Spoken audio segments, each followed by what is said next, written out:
is rocking a variation on the Sun teams that we have seen a lot recently. We've seen Marco Silva piloting them to second place at regionals to winning LIOC. We've seen Joe Ugarte using Sun, and now we've just got another variant of this. This time we have got the same eject pack Torkoal that we know and love, with the ability to overheat, switch out, come back in later to set up the Sun.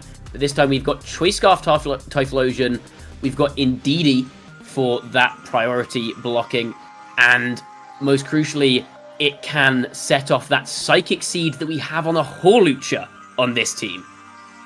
Yeah, and I mean, you can't deny Kaito's achievements in the year of 2023. It's just filled and stacked with accolades as they represented their country at Japan Worlds, and you can see that level of confidence is transmuted into his team, that he must be confident making these cheeky selection of Pokemon. I mean, in this form of that Hawlucha and, well, the Typhlosion specifically. So you don't see these Pokemon all the time.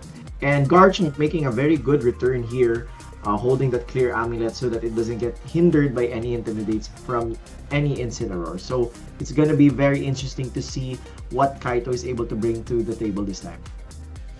Yeah, like you said, Incineroar potentially a bit of a problem for this team if there is one on his opponent's end. Just thanks to, obviously, you've got Indeedee and Typhlosion who can't really do any damage to it. Torkoal can't really do any damage to it. Jump Bluff can't really do any damage to it. Hawlucha can, but doesn't like being intimidated. So if there is an Incineroar, Garchomp is going to be very, very important for this matchup. We will have to see what is on Kaito's opponent's team. So yeah, it's just a matter of what they brought to the table this time. And as we see here, Lewis did bring Rillaboom, Volcarona, Primarina, Sneasler, Eevee, and Dragapult. So definitely the one thing that stands out here is that Eevee, and it's just very entertaining to see that Eevee's sprite is larger than Dragapult. Yep. So I find that very entertaining. But nonetheless, the Eevee here definitely going to be the eye catcher of a Pokemon on the team of Lois, holding that Eviolite, definitely to have some additional bulk and having supporting moves such as Helping Hand and Yawn. So I mean, what do you think about this team? I think I've seen this 6 a lot with just something else on top of the Eevee, is what I think of this team. It's, again, a second match today where we've got this Dragapult Sneasler core, which, as we mentioned earlier, had kind of fallen out of favour a little bit. But Germany clearly trying to push to revive it. Maybe that's the influence of Michael Kelsch. Famously, he loves this team. But again, the rest of this team is pretty standard. We've got Throat Spray on Primarina, which is an item that's kind of fallen out of favour a little bit, but if you can get off that Hyper Voice, suddenly you're at +1 special attack. That's very, very threatening. Otherwise, all very standard. We've got, again, Flamethrower and Giga Drain on Volcarona, so no spread move there.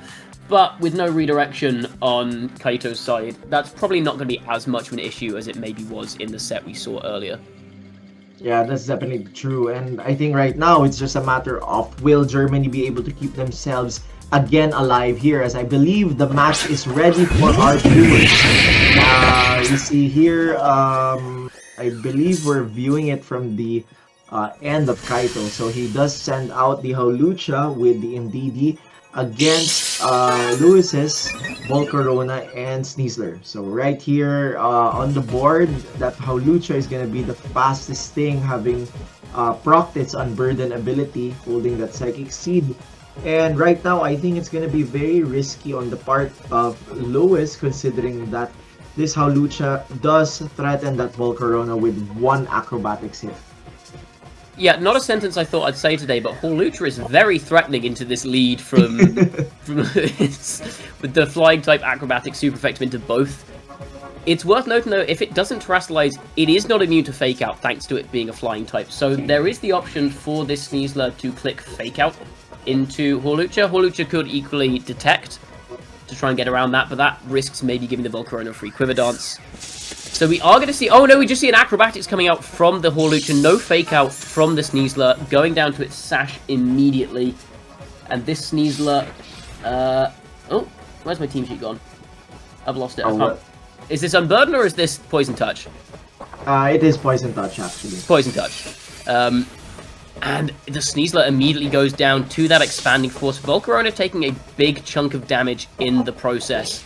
And we see that Volcarona is slower than this indeed. He goes for the flamethrower into the sleeping Hawlucha, who is immediately knocked out on turn 1.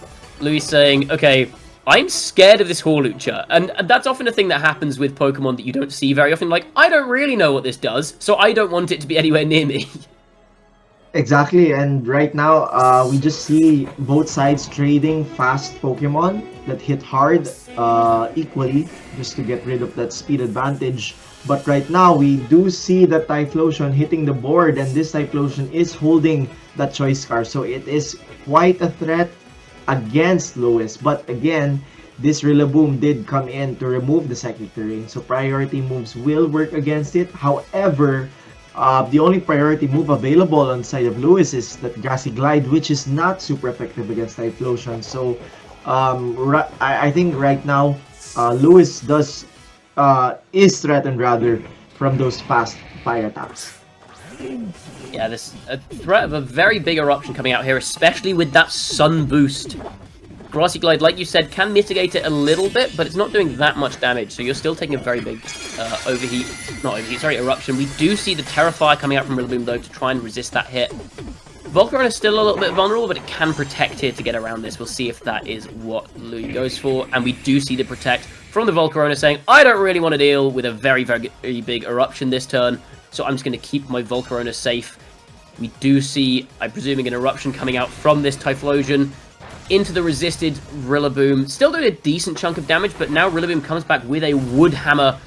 Big damage into that Typhlosion. There is no high horsepower on this Rillaboom, so no threat of the one-shot there, but this Typhlosion is now locked into that eruption at half HP, so its damage output is really, really reduced here. Yeah, so a perfect time for that Rillaboom's Terrifier to truly shine here, as it is able to withstand fire attacks coming from that Typhlosion boosted by the sun. And I mean, you have to also consider that other than the defensive terrestrialization onto that Rillaboom in the fire type, lowering its fire damage intake, it's also holding that Assault Pest, so it's going to be sticking on this board so much more that it turned the table against that choice lock Typhlosion. Right now, Typhlosion does not like this board at all, because considering Volcarona is also completely fine just eating its attack, since it is also a specially bulky Pokemon. So right now, Kaito is facing a defensive hurdle in that his fire moves are not going to be effective right now. And you know, Torkoal is just a slow attacker. Still coming out with a reasonable amount of damage there with that eruption. We see a flamethrower coming out into the Typhlosion, which hangs on 3 HP. And that's going to be a U-turn to KO it. A very smart U-turn from Louis there, meaning that he can maintain that terrain control in these last stages of the game. We'll see now what Louis' last Pokemon is in this matchup. But I think regardless, the advantage is in Louis' favor here. It is the Primarina, very, very useful in this situation to try and deal with the Torkoal, who only has fire-type attacks. We see the overheat come out from Torkoal. Volcarona will go down, but because of the eject pack, Indeedee is now forced in first. Rillaboom will come in later, and it will get its grassy terrain back up, which means that against this Indeedee, which it does have Protect, so it can potentially play around it, but it loses a lot of the Venom on that Expanding Force. Exactly, and I mean, perfect timing for that Rillaboom to have switched out using U-turn, since now Lewis does win the Weather War in neutralizing that Indeedee's damage output, since Expanding Force is only really powerful under Psychic Terrain. So this Rillaboom will have the ability to use Fake Out right now, since there's no Psychic Terrain to stop it, and at the same time, you know, this Primarina is threatening the board with just a powerful Hyper Voice boosted by its Liquid Voice, which would also proc the Throat Spray, making the damage output even greater. Yeah, exactly. This Torkoal not really threatening very much. It does have Helping Hand available, so it could potentially try and boost this Indeedee a little bit, maybe try and get an Expanding Force KO on the Rillaboom, if you have a Helping Hand Expanding Force. Worth noting, Kaito does still have his Terrestrialization available, so he does have the option to go Terra Psychic on the Indeedee for even more additional damage. But I think for this turn, you've got to be careful of a potential fake out from this Rillaboom. And we are going to see a Protect coming out from the Indeedee. Do we see the fake out from the Rillaboom, or does Louis read into this? He does. He fakes out the Torkoal. Great read from Louis, calling the Protect here, and this is going to be, I imagine, a Hyper Voice coming out, getting that Throat Spray boost. Oh no, just a Moonblast. No Throat Spray. Oh, it's a Moonblast. Well, that's an interesting choice. I guess they probably did not trust their damage output under the sun, but I mean, it's not too big of a loss if you think about it, considering that the fake out onto the Torkoal did neutralize everything. And at the end of the day, it is still even the smallest bit of chip damage. It's just 4 damage, but still, you know, slight progress for Lewis here. But yeah, we're basically back to the same scenario since negligible change occurred just then. And yeah, Kaito finally showing their terrestrialization, going onto the Indeedee, going for Terra Psychic, probably wanting to throw out a boosted Expanding Force. The question is onto who? We do see a Helping Hand come out from Torkoal. Helping Hand, Terra Psychic, Expanding Force is going to do a lot of damage, but Grassy Glide from Rillaboom comes out, breaking that Focus Sash, and almost taking the Indeedee down to 1 HP. In fact, we do see the Expanding Force come out. This may be enough to pick up the Rillaboom, and it is. But I imagine this is going to be a Moonblast again from Louis to take out the Primarina, which should wrap up Game 1. Torkoal about to lose its Sun as well. I don't think it has any real chance of taking this endgame against this Primarina. Exactly. I mean, at the same time, this drought that the Torkoal brought out did not really bring too much effects of neutralizing the damage output of this Primarina, since, I mean, Primarina can just basically stay there and throw out powerful Moonblasts and also just shuffle its own Protects in order to stall out those Sun turns, and then eventually just close out the game with a Hyper Voice turned Water type against this Torkoal. So yeah, it basically looks like a closed out match if you think about it. And on the side of Kaito, you'd have to consider, what can I do for game number 2 in order to try to get this game back, since going back in it, you did trade that Howlucha very early for the Sneasker, and sure, it's just trading one powerful attacker for another. However, the remaining resources available to Kaito did not match up to what Lois had available to them. I think it's interesting as well that Lewis took a big risk on turn 1 by just not considering effectively the terrestrialization on Hawlucha, because he didn't terrestrialize his own Volcarona, didn't protect it. If Hawlucha had gone for a Terra Steel Acrobatics into Volcarona, you're risking the Flame Body maybe, but then the Diaclaw into the Hawlucha is not doing any damage because it's now immune because it's Terra Steel. You lose your Volcarona and your Indeedee goes down to its Focus Sash. So a very, very bold move from Louis on turn 1, and you wonder maybe if we will see a change-up from Kaito to cover for that kind of very aggressive play. So yeah, I mean, I completely agree. I think when you're playing with a very, I guess you could say, glass cannon of a Pokemon, you have to also consider that what if you're being too risky in terms of handling that Pokemon, and you need to maximize its damage output very carefully in order to bring out the win that you so want. But I think game 2 is ready, so we'll just have to see how much Kaito is able to adjust here in order to, you know, potentially give Japan that match win for the team just to close things out. Oh, Eevee has arrived on our screens. Yeah. We see the Eevee Primarina lead into Torkoal Garchomp. Unfortunately, Primarina in the sun, not doing a huge amount to Torkoal, but these Moonblasts are going to be a big threat to this Garchomp on the opposing side of the field, potentially forcing a terrestrialization there, especially with the Helping Hand boost from Eevee, who I'm really hoping will be the MVP of this game. I'm not certain it will be, but we will see.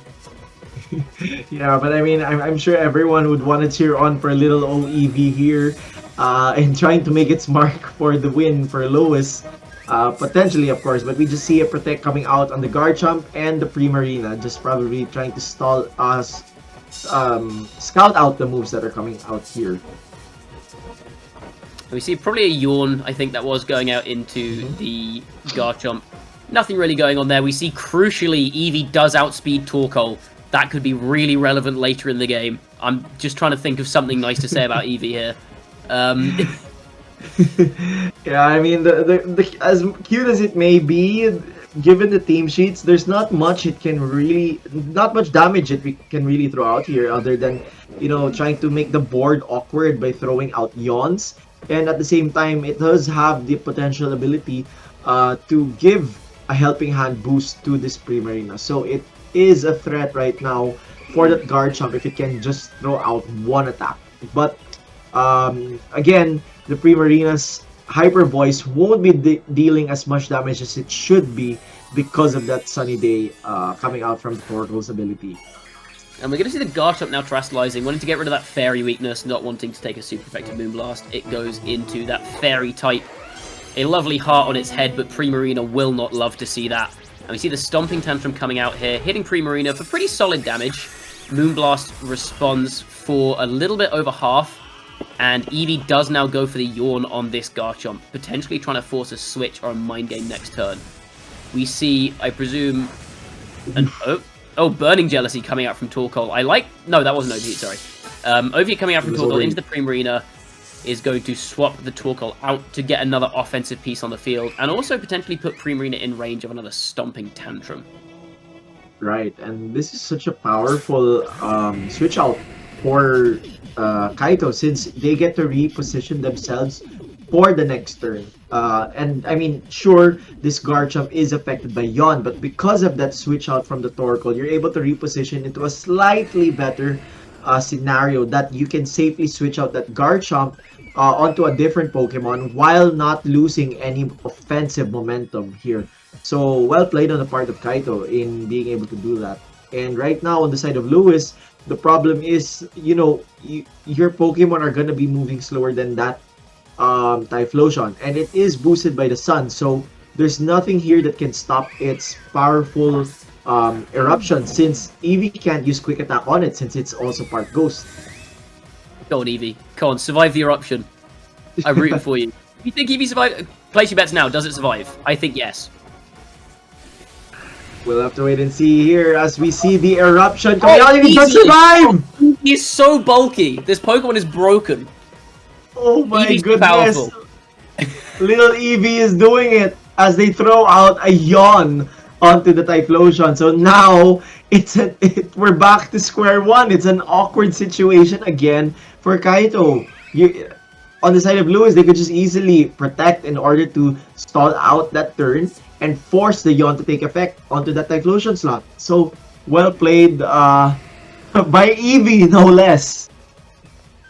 I think it's interesting though, because if that Typhlosion switches out, Louis can get aggressive here and go for maybe a Hyper Voice. Like we said earlier, it's not going to be doing enormous damage to the Torkoal, but it'll get you that special attack boost, and it'll do some damage, and potentially there's another Yawn coming out from this Eevee. So I think maybe we might see this Primarina staying in. We're yet to find out. Typhlosion, though, not wanting to fall asleep from that Yawn, does switch out into the Indeedee in the back end. So if you see a Hyper Voice here, that Focus Sash will be gone, which will be big for Louis. And we just see a Moonblast coming out now into this Indeedee slot, doing so much damage, and another Yawn coming out, also the Indeedee, saying, okay, I think this Typhlosion's going to switch out. I'm just going to put that to sleep as well. Torkoal goes to the Overheat, and finally, brave Eevee does go down. What an absolute soldier this Eevee has been, tanking the eruption, getting off so many Yawns. If Louis wins this, it is entirely because of Eevee. Exactly, and the fact that Eevee was able to stick on the board and take those powerful hits is very, very good on the part of Louis, since it's sponging up those damage that you'd prefer go to Eevee than the other damage-dealing Pokemon onto your side. So, amazing Eevee, we salute you. Thank you for your job, and let's see if its own teammates will be able to carry on the mission for it. Dragon Ball very, very well positioned here now, because that Typhlosion, which is, of course, the fastest thing on Kaito's team with the Choice Scarf, and the only thing without the Hawlucha that can outspeed this Dragapult. Forcing that off the field puts Kaito in a very strange position now, because the only switching you have for Dragon Darts is this Terra Fairy Garchomp. But we've seen that another Moonblast will probably be enough to pick up the KO on that. But that's not going to be relevant because we do see the Primarina switching out into Rillaboom, not wanting to deal with any of this Psychic Terrain nonsense. Just get that off the field. Indeedee and Torkoal both in a bit of trouble here. Torkoal does switch out into, I think this is going to be that Garchomp to try and take the Dragon Darts. And Yeah, does and Dragon Ball I go mean, for it? Indeed, he protects here. Okay. And a smart play there, just playing a bit defensive. Sorry, go on. I was saying, a good play from Kaito, playing a little bit defensive there. I think Louis maybe didn't need to be so hasty to reset the terrain. I think maybe he could have just gone for the Moonblast to cover that slot. Torkoal's not really threatening either of his Pokemon. So maybe he could have gone for that move, that Moonblast into that slot to try and cover for a switch. But now we see the Indeedee go to sleep. And I think Louis is still in a reasonably strong position here.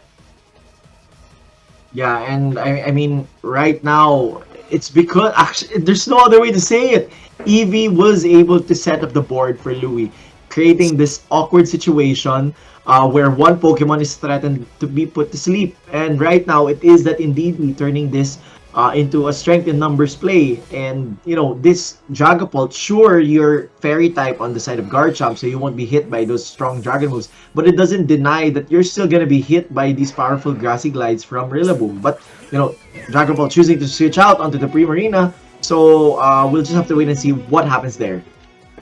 Out goes Indeedee, and in comes the Torkoal again. Setting up the Sun. Sun had gone down, Torkoal brings it back up, and not one to take any attacks here. Kaito goes for another Protect on that Garchomp, and again correctly calls Louis going for that more defensive play. It's worth noting here though that Louis does still have his Terastallization available, so he does have potentially a Terra Fire on this Rillaboom, but if Kaito calls that with a Stomping Tantrum, he could be in a lot of trouble.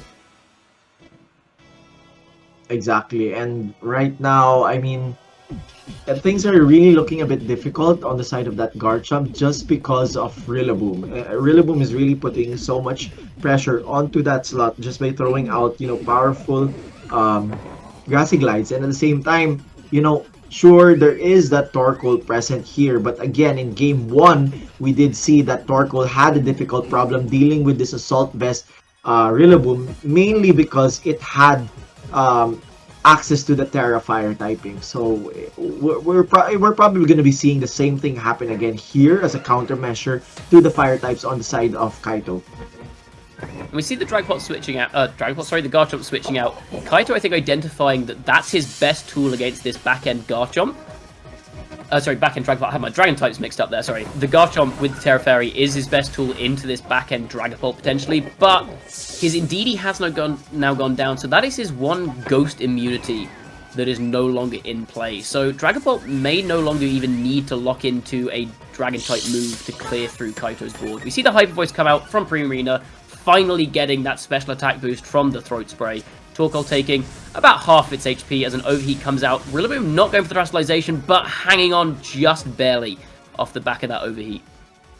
Right, and you know, right now, I think it's just a question of, can you keep this offensive pressure going? Because right now, although you are dishing out strong amounts of damage, the problem is if you can keep going at the pace you are, and at one point you might eventually gas yourself out. Whereas on the side of Louis, the challenge here is, okay, we're gassing them out. However, you still need to make some progress. You need to make progress in taking out the Pokemon on the side of Kaito, just so that you can close the game out. Because again, sure, the opponent may gas themselves out, but this Typhlosion is still a very strong threat because it's so fast and hits very hard, considering that it's also boosted by the sun that is present onto the field. Yeah, this Typhlosion has got a Sun boost. It's got a potential Helping Hand boost from Torkoal. Rillaboom can't even go for a Grassy Glide to try and weaken this Eruption, so we are going to see the Helping Hand coming out from Torkoal. Almost certainly an Eruption from this Typhlosion. Primarina does protect, buying itself one extra turn, and the Eruptions come out, and that will, I think it's fair to say, pick up the Rillaboom from this range. Yeah, I think it is enough, and sure, it doesn't take out the Primarina, but it still makes decent progress in bringing it down to the 0 mark of HP. So, well played onto the side of Kaito.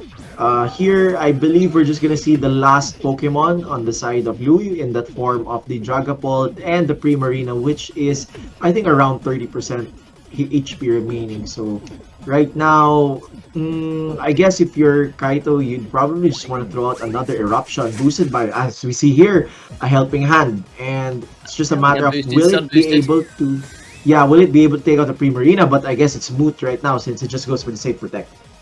Primarina does get the double protect. Eruption, is it going to be enough to take out the Dragapult with the helping hand and the sun boost? It is choice scarf rather than choice specs, and it's not enough to take it out. Dragapult here forced to lock into a ghost type move in that Phantom Force to try and get around this Garchomp in the endgame. And keeping Primarina alive now is very, very valuable, because this Typhlosion will go down on this next turn to this Phantom Force if it doesn't switch out. So maybe trying to bait a switch from Kaito to punish that. I think, however, Kaito, all he needs to do here probably is just stay in and take out the Dragapult with an overheat from Torkoal. Right. I mean, it's all led up to this moment that sure you were not getting the one-hit KOs, but you know throwing out continuous damage will eventually lead your opponent to fall down to that 0 mark of HP. No which triple Typhlosion protect has coming out from been the doing. Primarina here. We're gonna have the Yeah, I helping hand mean- boosted sun boosted eruption. Primarina does go down, and that'll wrap up the game. Dragapult Yeah. cannot, I think, take out both of the remaining Pokemon after this Typhlosion goes down. And even if it could take out both, the rough skin from Garchomp will be enough to get the KO on it anyway.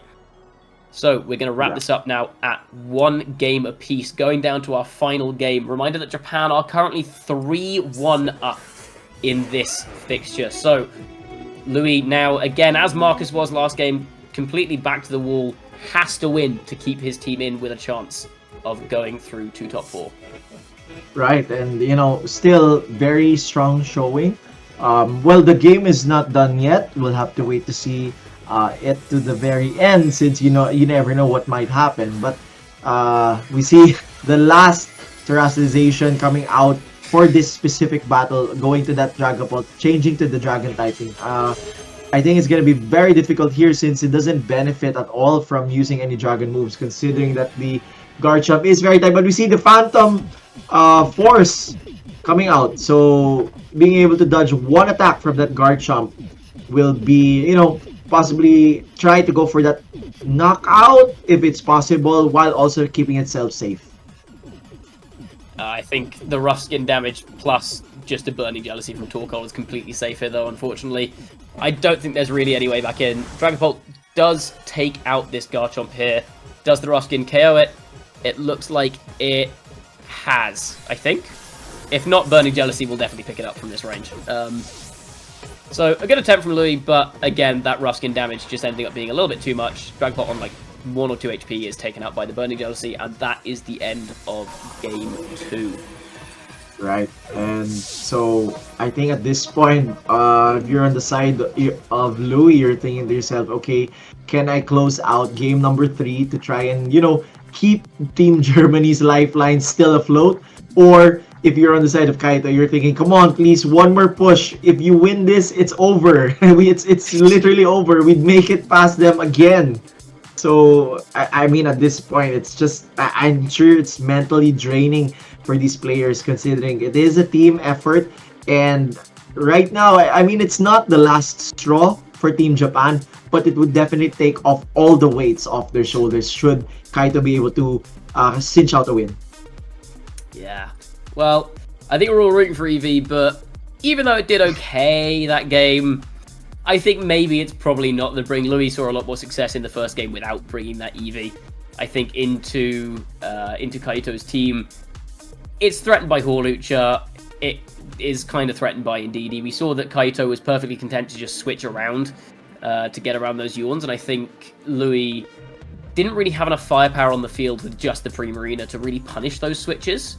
So I think maybe if Louis does bring the Eevee again, it might be worth bringing something with a bit more like kind of immediate power behind it to be able to punish the switches that Yawn forces. So that's the real benefit of Yawn, is it forces your opponent to reposition, and you want to be able to punish that. That's exactly, yeah, I mean, as we saw there, Eevee was really causing so much problems, and here in game 3, it's a question of will we be seeing Eevee again? But right now, we're gonna see so many fast hard-hitting Pokemon in the form of that Dragapult, that Sneasler, and lastly that Howlucha gaining its Unburden ability. Yeah, Hawlucha going to be the fastest thing on the field now. Ironically, I think Primarina actually would have been quite a good lead into this. Now Sneasler is under a lot of threat from these two Pokemon that can hit it for super effective damage, but at the same time, this Indeedee probably doesn't really want to stay in and take potential Dragon Darts out of Diaclaw or a close combat. So it'll be interesting to see how Kaito maybe tries to save the Indeedee. We saw in the first couple of games he was playing quite conservative, playing to keep his Pokemon alive, but in this situation, given what he's got in the back, I don't know if he has that option. Yeah, and I mean, you have to also remember that your Howlucha cannot go down early. You need to be able to preserve it so that you can, try and get rid of as many Pokemon as possible against Lewis. But on the side of Lewis, you also have to think that, okay, sure, the Howlucha is a threat, but you'd also want to try and get rid of this Indeedee as early as possible so that it doesn't prove a problem to your own Sneasler. As we see, just, the safe double protect, probably wanting to scout out the moves or strategy that Lois is probably trying to go for.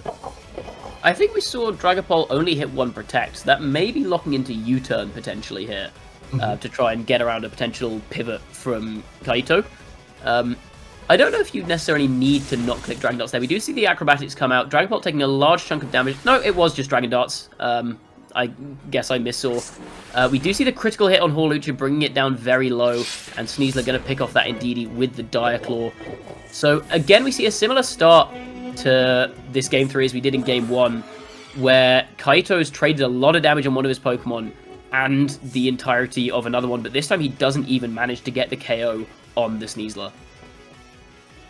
Yeah, and I mean, sure, you don't also take out the Howlucha immediately, but you do take out that Indeedee. So no matter what, you can get rid of this Psychic Terrain anytime you want if the Rillaboom is in the back of the party on the side of Lewis. But right now, sure, the Sneasler was not taken out or its Focus Sash burned out, but this Howlucha is also threatening that Dragapult slot by just, you can just throw out acrobatics thinking that you can take it out, and sure, you might take out my Howlucha, but I also do take out your Dragapult, and at the same time, that leaves the Typhlosion wide open to throw out a powerful eruption. You obviously the Protect from Sneasler. I imagine this is probably going to be a double into the Sneasler slot, but Louis making the play of, I imagine here, just allowing his Dragapult to go down in order to bring in something in the back. As you mentioned, with the Indeedee gone, this Rillaboom is now free to come in and fake out this Hawlucha potentially if it wants to, and then Sneasler can either go after the Hawlucha or just try and Diaclaw the Typhlosion to try and bring down the power of those big eruptions. So, again, a very well played early game from Louis, happy to take these very aggressive early trades with his really kind of aggressive team, force Kaito to lock himself into moves with this Typhlosion, force him to make defensive plays with this Hawlucha he doesn't really want to make, and we've still, again, got this very scary Terra Fire on the Rillaboom. Right, and at the same time, you also have to consider that, sure, it does have access to the powerful Terra Fire. Again, it's just a matter that Kaito is just being dwindled down in terms of his overall strength. Since you did lose that Indeedee very early, you no longer have a way to hinder the damage output of this Rillaboom and also stop the priority moves that it does throw out in the form of the priority boosted Grassy Glides. And at the same time, that Grassy Terrain does provide additional damage for said Grassy Glides for this Rillaboom, and we're gonna probably see the terrestrialization as we did expect onto that Rillaboom. Oh, but first it's a Hawlucha dedicating itself to Steel type. We see the Hawlucha going for this Terra Steel, which maybe Kaito thought that Fake Out might be enough to pick up the Hawlucha, but that doesn't really help if there's a close combat coming out from Louis, for example. It's also worth noting here that this Typhlosion does not have Sun available to it, nor does it have Helping Hand, so this Assault Vest Terrifier Rillaboom is going to be able to take these hits from Typhlosion pretty comfortably, I think. We are seeing the Detect come up from Hawlucha? Terra Steel and Detect seems like a strange play. Yeah. We do see the Fake Out coming out into the Hawlucha here. not wanting to take any damage or get flinched. We see the Eruption coming out, doing a lot to the Sneasler, but really not doing much at all to this Rillaboom. We see the Dire Claw come out from Sneasler. Do we get a secondary effect? We get the Poison, which, again, is going to add on to that Dire Claw damage to really weaken the power of this Eruption from this Typhlosion. Right, and I am questioning that play done by Kaito here. If you were going to use Detect anyway, what was the point of terrestrializing this Howlucha? It's quite a questionable play since you just lock yourself out of your other choices for this match, unless you never really planned on using your Terra on any other Pokemon. That Poison Touch also coming into good play, as you did mention. It does dwindle down the HP of the Typhlosion ever so slowly, and also neutralizing its damage output in the form of those eruptions, which it is locked itself into. Yeah, there's Rillaboom in a pretty safe position here. Obviously, an Acrobatics or a Close Combat from Hawlucha is going to do a reasonable amount of damage, but on the whole, Rillaboom, I think, is happy to just try and take that hit. Potentially, if there's a Premier in the back as well, we could see that switch in for the Sneasler. Instead, we just see the Protect. Sneasler trying to keep itself safe from this Typhlosion again. And we see a Grassy Glide is not enough to pick up the Hawlucha, but saying, okay, I don't want to take the KO this turn, I want to just take the KO next turn instead. And it also gets around the potential Encore, which is a very smart play from Louis there. You see the Encore coming out, and instead of locking it into that Fake Out, the Grassy Glide comes out, is able to then threaten to pick up the Hawlucha next turn instead. Yeah, and this terrestrialized Rillaboom is proving itself to be a headache since because of its Terra Fire typing and its Assault Vest, it's gonna be able to wall this Typhlosion for as long as possible. However, sure, the Hawlucha can throw out strong physical attacks. You no longer have the type advantage against it since it's no longer a Grass type, and since Hawlucha also is no longer a Flying type, it does still resist those grass moves because of the Terra Steel typing. However, it opens yourself up to a close combat from that Sneasler right here. I wonder if maybe the terrestrialization on the previous turn was to get a little bit of Grassy Trail recovery, because if you look at the health that Hawlucha is at now, I wonder if maybe the Protect was to get a little bit more health to survive a Grassy Glide, which you otherwise might not have survived. Well, that is a fair point. Looking back at it, I think that probably was the reasoning behind that, because it seems now that has kept this Hawlucha alive, but in terms of long-term strategy, I don't know how much that's going to help, because it is still in range of a Grassy Glide. And we see the Sneasler stay in, happy to just take the hit from the Eruption. You see the Grassy Glide come out into this Hawlucha, and now we're playing Dodge the Dire Claw effect. Dire Claw comes out. Do we get a Poison Touch? We don't get a Poison Touch, we do just get a Dire Claw Poison. So now, two of the Pokemon on Kaito's team on a bit of a timer. This Hawlucha is still in a really uncomfortable spot, but getting this Dragapult onto the field means that you're now threatening ground-type attacks into this Rillaboom, who was otherwise really not too bothered about anything else that was going on. Yeah, and right now, I'm just thinking back, I think you are right that this probably the play that Kaito was going for, to try to get those passive recoveries, becoming a grounded Pokemon in itself. So, if that is the case, well played, since we can see that Hawlucha did stick on the board a little bit longer in order to provide a little bit of presence and possibly some distraction, keeping the Garchomp a little bit safer. But again, it does not deny the looming threat, which is this present Rillaboom. The Rillaboom is still so healthy, and it can just throw out powerful attacks onto this Garchomp should it so wish to. We see the Hawlucha switch out, which does mean it loses its unburden, meaning if it comes back in again, Sneasler will be faster than it, which is something that you need to take into account. Grassy Glide comes out, more damage down on this Typhlosion, putting it closer and closer to being KO'd by that Poison, and a big close combat coming out into the Garchomp here.